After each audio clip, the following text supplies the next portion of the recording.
does photosynthesis. The light reactions and dark reactions occur in a similar place. They're not physically divided. There's no sort of adaptations to help those plants combat against super hot temperatures and photorespiration. But now C4 plants and CAM plants, they have adaptations. So we're going to put no heat / photo respiration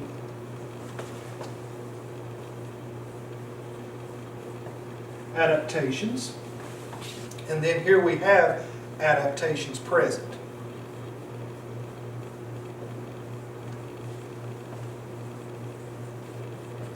Here as well. So how we do that is a couple different ways. C4, what they do is they physically divide the light reactions from dark reactions in the chloroplast. So there's actually a barrier. So you have C4 plants will have photosynthesis taking place here and here, but the photosystems will happen here, and then the Calvin cycle will happen here with a hard barrier in the middle. And what that allows is that allows for the plants during really hot times to make lots of ATP. They're able to make lots of NADH, but whenever they need to make glucose, they don't have to open up their stomata, let all that light, or let all that heat out, or excuse me, let all that heat in, let all of the carbon dioxide out. They're not able to lose all that water. They're able just to transfer all of those molecules that they made, the ATP and NADPH, over to the Calvin cycle through that barrier and make that glucose. So they can sort of pick and choose how they're doing things with that hard barrier. The other type is a CAM, and I think a CAM makes a little bit more intuitive sense, because what a CAM plant does is it chooses to do the light reactions during the day and the Calvin cycle or the dark reactions during the night. So remember, what do you need for the Calvin cycle? You need carbon dioxide, ATP, and NADPH. How does a plant get carbon dioxide?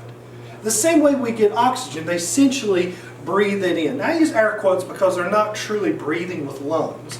What they're doing is they're opening up these pores on the leaves called stomata.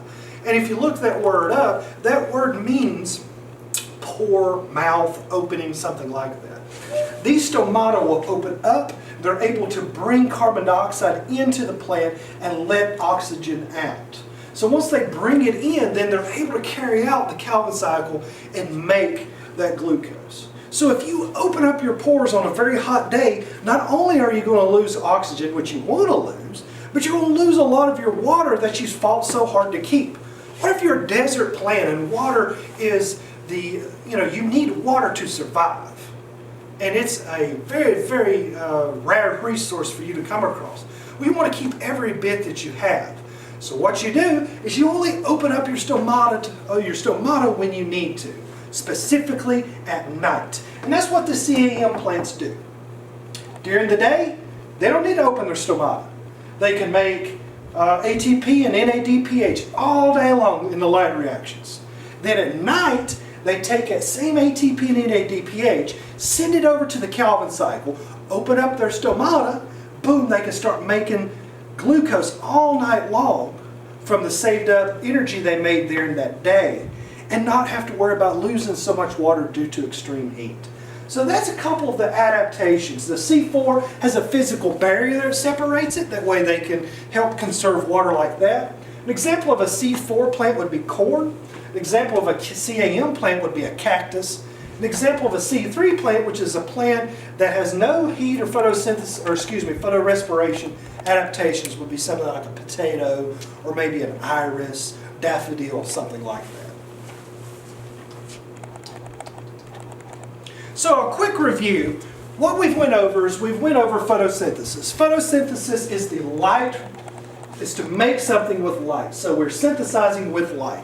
It occurs in an organelle called the chloroplast within the plant. So it's really, chloroplast is the organelle that makes the plant a plant. Without our organelle, it's not really a plant. So it's concentrated in the mesophyll cells of most plants. That's really where you see this happening.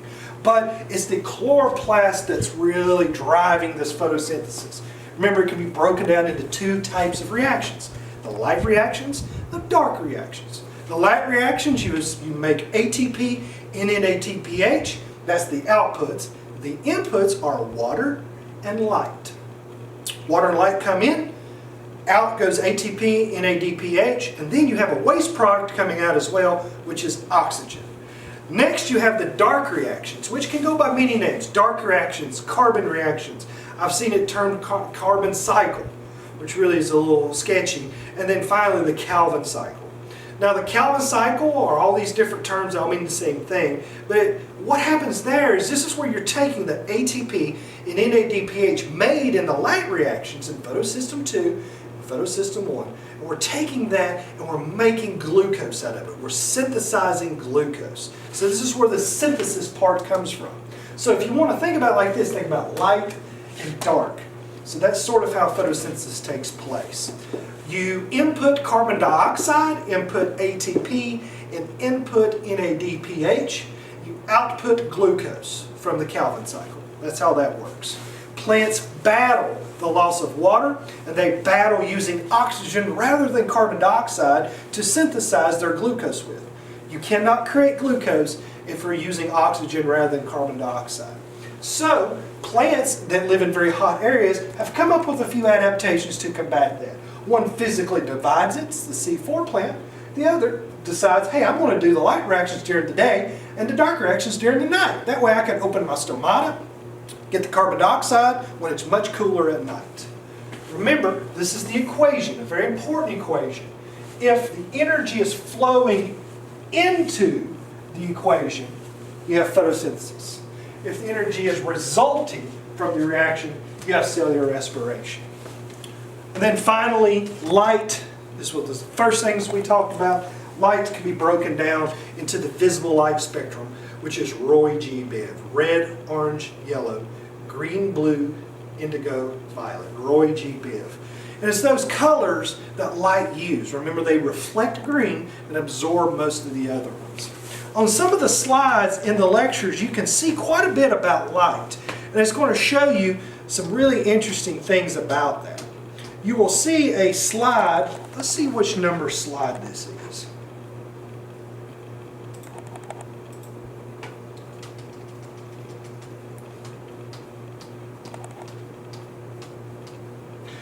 About slide 9, you'll see a large graph.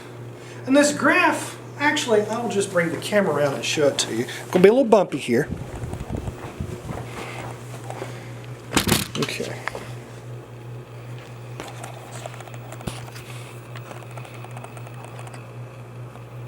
This graph is showing you, again, red, orange, yellow, green, blue, indigo, violet. So Roy G. Biv's occurring like here.